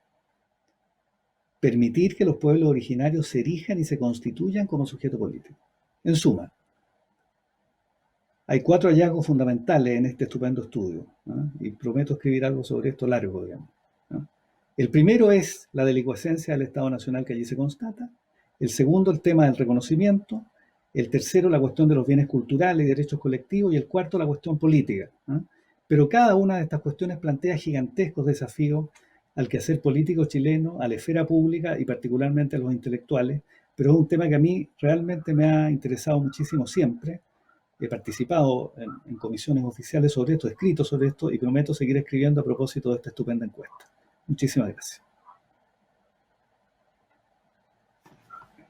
Muchas gracias, rector Peña, por su comentario.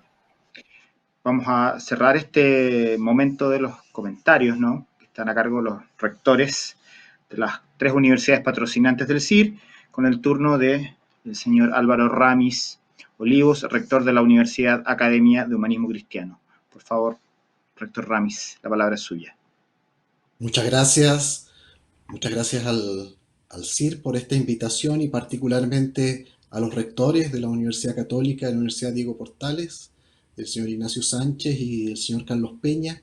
Realmente creo que el aporte que han hecho a la interpretación de este estudio es altamente preciso, ¿no? Y comparto en buena parte todo lo que se ha planteado en este momento.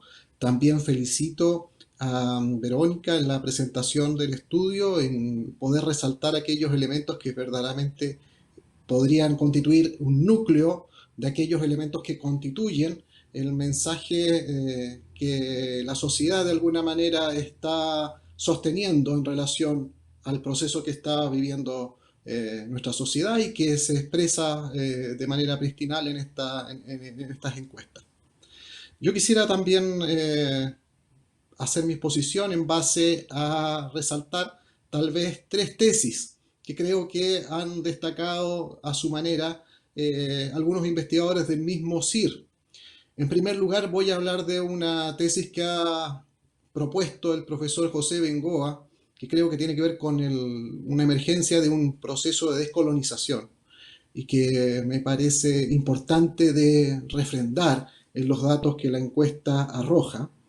En segundo lugar, una tesis que el profesor Luis Campos ha mostrado en sus propios estudios, ¿no?, que podríamos denominar de la invisibilidad a la reemergencia, y que él ha aplicado en particular a los pueblos chango y a los descendientes, a los afrodescendientes en nuestro contexto nacional, que es también parte, digamos, del estudio que acá se ha presentado. En tercer lugar, creo yo que es la tesis sobre la posibilidad de una pluralidad de saberes, que es más bien la contribución epistémica que genera todo el desarrollo de esta perspectiva y cómo eso impacta justamente en el ámbito nuestro, ¿no?, precisamente en las universidades, cómo transformar nuestras instituciones de educación superior de acuerdo a lo que aquí se está planteando. Es decir, nosotros no podemos, como instituciones de educación superior, como universidades, quedar tampoco alejados o no afectados por este mismo fenómeno, que también, por ejemplo, ha señalado el profesor Carlos Peña respecto a los impactos generales que se dan en relación al conjunto de nuestra sociedad. Por lo tanto, ¿qué ocurre con la universidad cuando esta situación se evidencia? ¿Cómo poder seguir siendo lo mismo o tener que enfrentar una transformación que es inevitable, y que al mismo tiempo es fundamental para reconducir el proceso de formación profesional en el contexto de lo que nuestra sociedad va a empezar a vivir a partir de las décadas que vienen? Finalmente, quiero también referirme a los desafíos más inmediatos que están referidos en la encuesta en relación a lo que va a ocurrir en nuestro país en el corto plazo. Ya ahí hay una serie de datos respecto al proceso constituyente, sobre el plebiscito del 25 de octubre, que creo que también importa mucho poder destacar, y creo que es el mensaje inmediato que está generando este estudio. Entonces, partiendo por el primer punto, desde hace un tiempo he escuchado al profesor José Bengoa en nuestro espacio académico discutir sobre procesos de descolonización. La frase que a mí más me ha impactado en él es cuando él afirma que hay jóvenes mapuche, en su caso, que es su campo de estudio directo, que no aceptan el orden colonial y que no tienen por qué aceptarlo. Esa afirmación él la sostiene además por una serie de procesos de muy largo aliento, donde se va constatando una reconstitución de una identidad que había sido negada. Recordando mis estudios de pregrado también en la Universidad Católica, recuerdo algún momento en que un grupo de estudiantes nos decidimos a tener algún tipo de experiencia con el mundo de los pueblos originarios y fuimos a Pudahuel, no fuimos a la Araucanía, sino a Pudahuel, a vivir una experiencia de contacto con comunidades mapuches urbanas. Estamos hablando de fines de los años 90. Y ahí por primera vez escuché una metáfora que nunca se me ha olvidado. Fuimos a una ceremonia ritual mapuche y en medio del momento más sagrado, más íntimo de esa comunidad a la cual fuimos invitados, la macha habló de la metáfora de un metahue, ¿ya? Es decir, de un cántaro de greda que estaba roto y que se ha comenzado a reunir nuevamente, a reconstituir. Esa metáfora del cántaro de greda destrozado, ¿no? Que tiene reminiscencias bíblicas y que se reconstituye en una nueva forma, creo que es muy, muy rica en términos de lo que eso significa para el ámbito específico de esta comunidad de destino que viene a ser la identidad de un pueblo que vuelve de alguna forma por un contexto que lo reconoce a valorarse y a posicionarse en la esfera pública. Ese momento de reconstitución creo que es el que permite lo que el profesor Bengoa llama o denomina proceso de descolonización. Y ese proceso de descolonización, por lo tanto, es el efecto de este proceso anterior que viene a ser la reconstitución de una identidad que había sido negada. Y dentro de esos elementos de mayor desconstitución, la principal, la que manifiesta, digamos, el mayor grado, digamos, de punición, fue siempre el proceso de sustitución lingüística, que evidentemente coloca en un rincón, como decía el profesor Carlos Peña, de la barbarie, aquello que era lo más sagrado, ¿no? Fernando Pessoa en su poesía nos dice que mi patria es mi lengua, y si alguien no puede desarrollar esa competencia lingüística fundamental, obviamente que se le ha arrancado esa patria que ya no existe, ¿no? Y por lo tanto la reconstitución de ese anhelo lingüístico va mucho más allá de una simple función filológica o de un anhelo folclórico o de reconocimiento solamente cultural. Es la afirmación de un derecho a existir como legítimo otro en un contexto de pluralidad. Creo que eso está sumamente bien constatado en las conclusiones del estudio y que contrastan con el alto nivel de personas que se reconocen a sí mismas como parte de un pueblo originario, en contraste, por ejemplo, con el censo, con la CACEN. ¿Qué elementos pueden haber llevado a que eso operara en este contexto? Es una pregunta que obviamente requiere una segunda lectura. Yo creo que los datos están ahí, pero sin embargo la pregunta que nos abre es ¿qué elementos contextuales permitieron que esta encuesta diera estos resultados? Porque los datos de la CACEN y del censo mismo son muy diferentes. Hay algo que hace ruido, hay algún elemento que evidentemente los instrumentos del Estado no estaban midiendo, o están midiendo de una manera inadecuada. Hay que, por lo tanto, ampliar la lógica con las cuales el mismo Estado está generando formas científicas de reconocimiento de aquellas personas que se autodescriben junto con esta idea de este reconocimiento de pueblos indígenas. La segunda tesis que creo importante destacar, se la he escuchado fundamentalmente a otro investigador del CIR, que es el profesor Luis Campos, que él ha estado trabajando, fundamentalmente es el proceso de reemergencia de este reconocimiento en contextos urbanos. Él, de hecho, está investigando elementos fundamentales, por ejemplo, del reconocimiento, ha contribuido fundamentalmente al reconocimiento del pueblo chango, que la literatura hasta hace muy pocos años era simplemente dado como extinto, ¿no? Un pueblo que había quedado simplemente reducido al pasado y a un momento, digamos, totalmente superado en nuestra historia. Y sin embargo, el trabajo antropológico de campo, la posibilidad de llegar a los territorios, a esas caletas de pescadores del norte de nuestro país, permitió, por ejemplo, a investigadores como el profesor Campos descubrir esa identidad que estaba obviamente invisibilizada y que ha reemergido con una fuerza que aporta, digamos, no solamente a la valorización de las personas, sino también de todo el contexto territorial en el cual ellas viven. Por lo tanto, hay ahí una contribución que es tremendamente valiosa en términos de la posibilidad de que este reconocimiento de la reemergencia indígena se pueda generar como un elemento que contribuye no solamente a las personas mismas que adscriben a ella o que se sienten repositarias de esa identidad, sino a todo el contexto territorial en el cual ellas viven.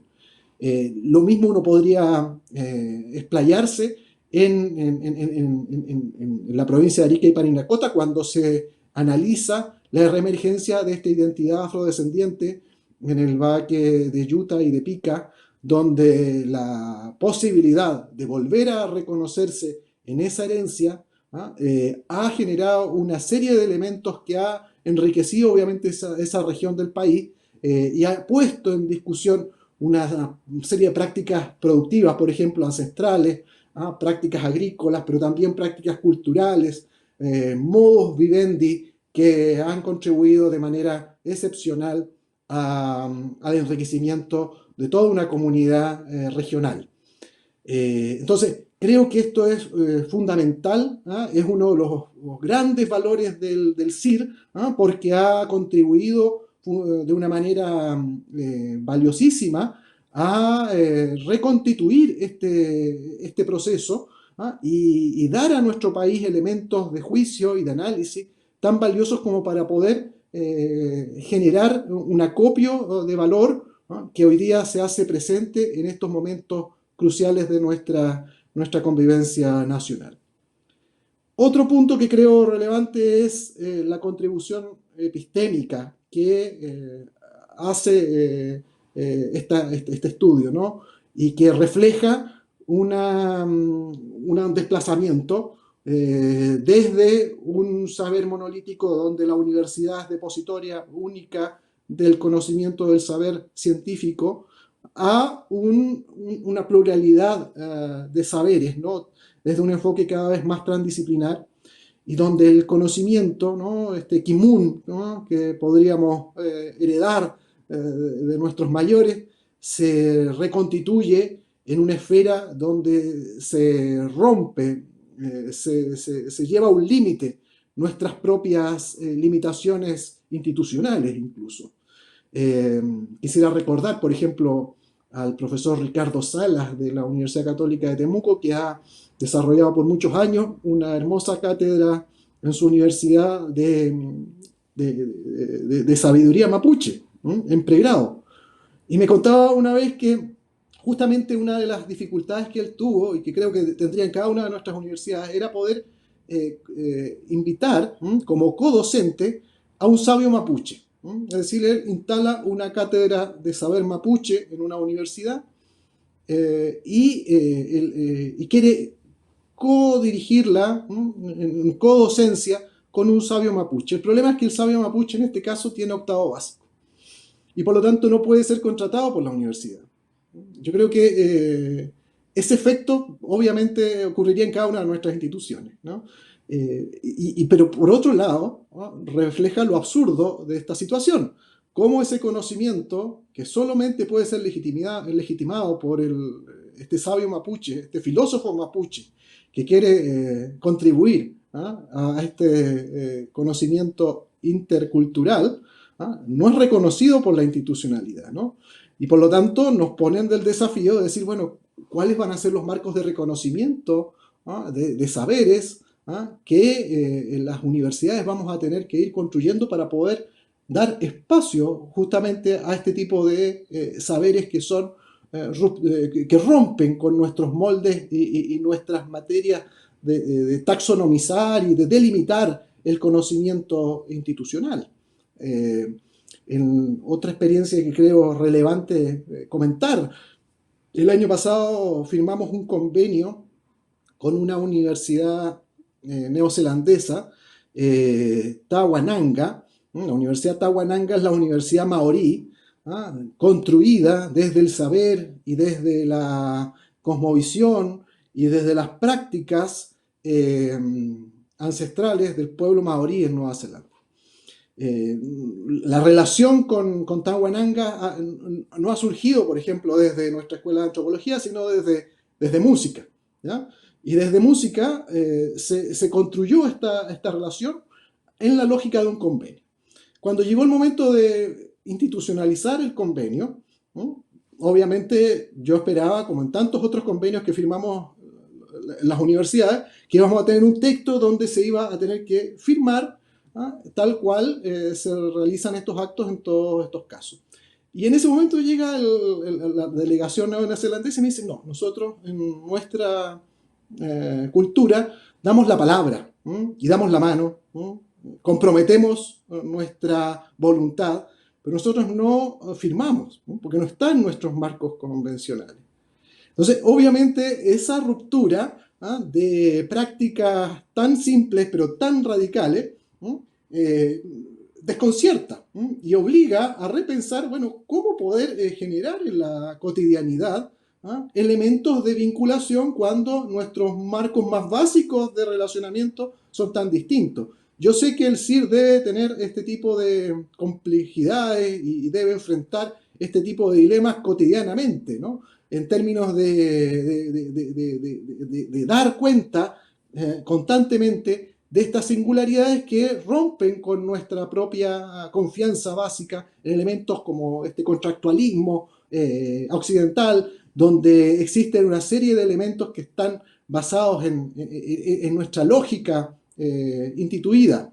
Y entramos en una lógica que no es contractual, sino es la lógica de la alianza. La lógica de la alianza que tiene que ver con un pacto que se basa en confianza y en reciprocidad. Romper, por lo tanto, con los marcos liberales clásicos del contrato y entrar en esta lógica que se ve a primera vista premoderna, ¿no? Donde existe esta alianza ancestral de reciprocidad, de pacto, obviamente desafía nuestra forma de pensar y de conocer, pero al mismo tiempo creo que enriquece nuestro modo de vida, ¿no? Yo creo que desafía de manera muy sustancial lo que somos y lo que debemos construir.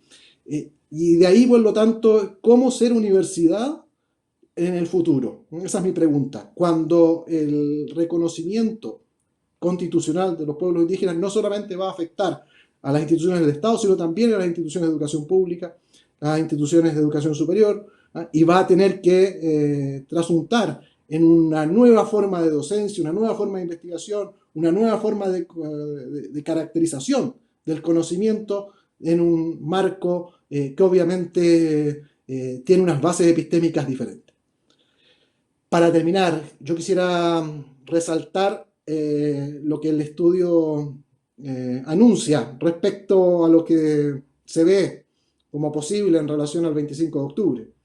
El 25 de octubre obviamente estamos desafiados a que lo que la encuesta del CIR nos diga sea realidad. Y obviamente una encuesta no es un dato fáctico, sino un anticipo, un predictor que está sujeto obviamente a falsación. Esperemos que lo que ahí se está anunciando se perfeccione y pueda darse también se abre una oportunidad fundamental para que Chile pueda abordar todos estos temas pendientes, ¿no? Uno podría decir es parte, como diría Lechner, de esa conflictiva y nunca acabada construcción del orden deseado. Hoy es el momento, por lo tanto, de poner atención a estas señales. Creo que las aspiraciones de los pueblos originarios en Chile pueden encontrar en el proceso constituyente una ventana de oportunidad que tiene enorme importancia. Tampoco es posible resolver por la vía legal o por medio de un proceso constituyente una solución mágica y única y definitiva a todas estas dinámicas que exigen una construcción cultural mucho más afinada, pero sin embargo creo que aquí hay un dato que es central. Hay un reconocimiento de amplia mayoría a la necesidad de un reconocimiento de los pueblos indígenas. Hay una ruta también que se instala, que no tiene que ver con la ruptura violenta, sino justamente la posibilidad de un encuentro para pensar, como también lo dijo el rector Sánchez, como lo dijo el rector Peña, en lo que nos une hacia el futuro. Pensar que Chile es una comunidad de destino, no es una comunidad construida desde una historia ya vivida, sino que la historia que estamos abriendo tiene enormes posibilidades si la situamos en un horizonte. Y ese horizonte hoy puede constituirse como una enorme posibilidad de reencuentro y de reconstrucción fraterna.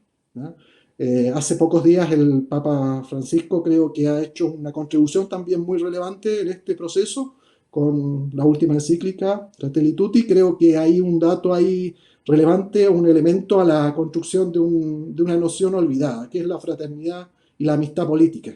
Yo creo que nunca vamos a lograr fraternidad y amistad política si no conseguimos vincularnos con un proyecto de destino. Y por lo tanto, cualquier posibilidad de reconstruir el encuentro entre las y los chilenos pasa por hacer de este proceso constituyente una oportunidad de diálogo profundo y radical. Muchas gracias. Muchas gracias al rector Álvaro Ramis por cerrar este segmento de los comentarios a cargo de los 3 rectores de las universidades patrocinantes del CIR. Queremos dar un breve espacio a algunas preguntas que han surgido desde el público, en fin, y también desde el equipo del centro. Son preguntas abiertas, por tanto, pueden responderlas si les interesa, si les parece relevante. Hay una primera pregunta que ofrezco al panel que se relaciona con cuál es el rol que le compete a las universidades desarrollar en el escenario que plantea el estudio que acabamos de presentar. Por favor, Verónica, rectores. Si quieres, Verónica, ¿puedo comenzar, por favor? No. Ya. No. Verónica, mientras tanto, actualiza tu enlace. Seguimos. Rector Sánchez. Rodrigo. Cuénteme. Sí, mientras Verónica... Dígame. Ahí sí. Mientras sí, Verónica adelante. se prepara. Yo creo que la gran labor y el gran aporte que tenemos en las universidades es la riqueza de su interdisciplina. El hecho de que en los centros, en las facultades, en los trabajos grupales coinciden profesores de Derecho, de Psicología, de Antropología, de Arte, de Humanidades, de Ciencias, de Medicina, de Educación. Esa es una riqueza enorme. El hecho de poder dar una mirada interdisciplinaria a los problemas complejos, ya lo decían los rectores Carlos y Álvaro, en distintos ámbitos, la complejidad nos permite entonces tener este aporte muy amplio y que entonces se basa en la reflexión, en la investigación, en las líneas de trabajo de tantos años de muchos investigadores e investigadoras que trabajan en las universidades. Y el otro ámbito que me parece a mí la pandemia nos deja como un legado mayor es el trabajo que el CIR ha hecho desde su nacimiento, que es poner a trabajar en conjunto eh, estos especialistas y estos investigadores en distintas áreas, pero de distintas universidades. Obviamente que siempre ha existido el trabajo colaborativo en las universidades, es histórico, es tradicional, pero yo siento que en este año la colaboración en tantos ámbitos de ciencia, de humanidades, de trabajo conjunto, de documentos, ha sido la tónica para poder enfrentar mejor esta pandemia. Yo pienso que después del 25 de octubre ese debe ser el aporte de las universidades, la reflexión mesurada, ponderada, profunda, con tiempo, con altura de mira, y ofrecer nuestras instituciones para que esa reflexión se dé. Tantas veces que vemos foros en nuestras instituciones en donde hay esa reflexión y ese trabajo conjunto, y otras veces que esos mismos foros cuando se realizan en otros lugares de nuestro país son mucho más polarizados, son mucho más distantes y con menos puntos de encuentro. Eso es, Rodrigo. Gracias. ¿Ahora se me escucha? Ahí sí, ahí te escuchamos perfecto. Mira, pasé como por 5 audífonos de distintas Sí. calidades, yo creo. Pido disculpas, pero la verdad es que sí, Pero está un poco revuelto, pero nada, quería antes de dar mi respuesta agradecer a los rectores, porque creo que el mensaje que dan es muy esperanzador también, ¿no? De autoridades que ocupan espacios de decisión importantes y que tienen, por supuesto, un impacto muy importante en los pueblos indígenas y el rol, obviamente, que tienen que asumir las universidades como constructoras de cambio, ¿no? Y como espacios de poder, no desde una lógica hegemónica, sino desde la relevancia que tiene el conocimiento indígena, y ahí hay tensiones, por supuesto, y desafíos. A mí me parece que dentro de lo que pueden hacer las universidades, en primer lugar, por supuesto, ¿no? Tiene que ver con cómo nos hacemos cargo, sobre todo de una perspectiva de derechos, de lo que surge de estudios como este, pero también en el avance hacia medidas concretas, ¿no? Cómo se avanza en políticas universitarias que no tengan que ver solamente con medidas de discriminación positiva o de incorporación o de ampliación de matrículas, sino más bien con cambios profundos, ¿no? Con cómo repensamos desde las instituciones educativas el reconocimiento de los pueblos indígenas. Cómo incorporamos estas lógicas de naciones preexistentes dentro de las estructuras de la universidad. Y no solamente estoy hablando de los espacios de decisión que obviamente nos afectan a aquellos que formamos parte de las estructuras universitarias, ya sea que seamos académicos o estudiantes o personal de colaboración. Tiene que ver con cómo la universidad de alguna manera va generando adecuaciones estructurales para dar cabida al ejercicio de estos derechos y que tienen expresión en las misiones que las universidades cumplimos en el ámbito de la docencia, en el ámbito de la investigación y en el ámbito de la extensión también. Cómo somos cuidadosos, ¿no? Como instituciones respecto del derecho que tienen los pueblos indígenas a querer compartir o no sus conocimientos ancestrales. Cómo se resguarda el uso del conocimiento específico de los pueblos indígenas, cómo en la docencia se avanza hacia perfiles de egreso interculturales, ¿no? Porque obviamente hay una dimensión educativa respecto de esta lógica del Estado-Nación que se da en los niveles primarios de la educación y secundarios, pero en la universidad también, ¿no? ¿Cuántos autores, autoras indígenas son referentes en nuestras áreas? Son leídas, ¿no? Son posicionadas, son visibilizadas. ¿Cuántos académicos o académicas indígenas tenemos, ¿no? En el personal de colaboración. En el caso de la Universidad de Chile, un poco lo que decía el rector Ramis, ¿verdad? Tenemos sabios y sabias que hoy día ocupan roles de administración, ocupan roles en el área de auxiliares de aseo. Sin embargo, al momento de requerir del conocimiento, ¿sí? La universidad recurre a ellos y a ellas hasta para apoyar en el desarrollo de tesis o en el desarrollo de la docencia. Entonces creo que este tipo de estudios nos llaman a repensar también en entender que las universidades son espacios de construcción de la sociedad, ¿no? Y si pensamos que gran parte de las y los líderes que han salido y que ocupan espacios de decisión han salido de nuestras universidades, por supuesto que tenemos una responsabilidad.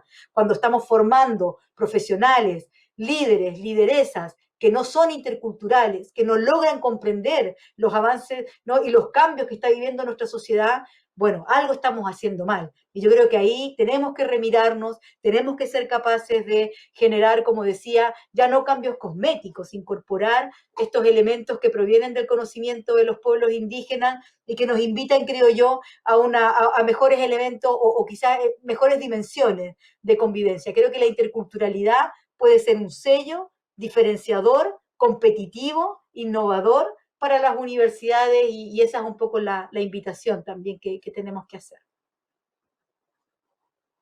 Muchas gracias, Verónica. Rector Peña. Sí, bueno, muchas gracias.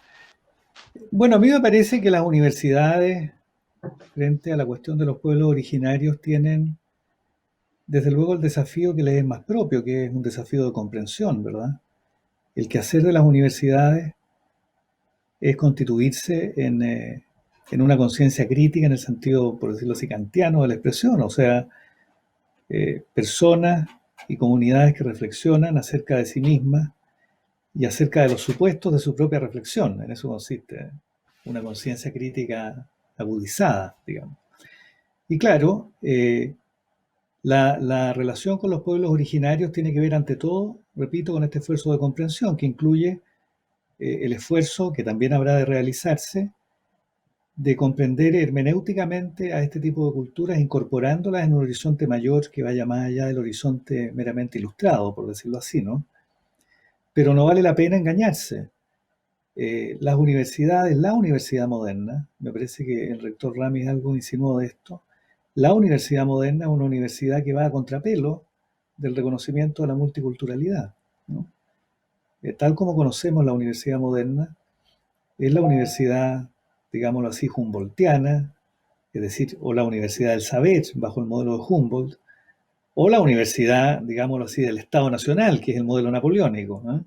Todavía somos deudores de esa concepción de universidad que desde luego ya nadie endosa de manera explícita, pero implícitamente esta concepción está alojada en muchas de nuestras prácticas y seguramente si logramos radicalizar nuestra comprensión de la cultura y de la realidad de los pueblos originarios haciendo reflexiones como las que ahora estamos iniciando, es probable que poco a poco podamos corregir esa autocomprensión, esa manera que la universidad tiene de comprenderse a sí misma, que, repito, no vale la pena engañarse, está bastante lejos, digámoslo, del reconocimiento del valor intrínseco que tiene la cultura de los pueblos originarios, ¿no?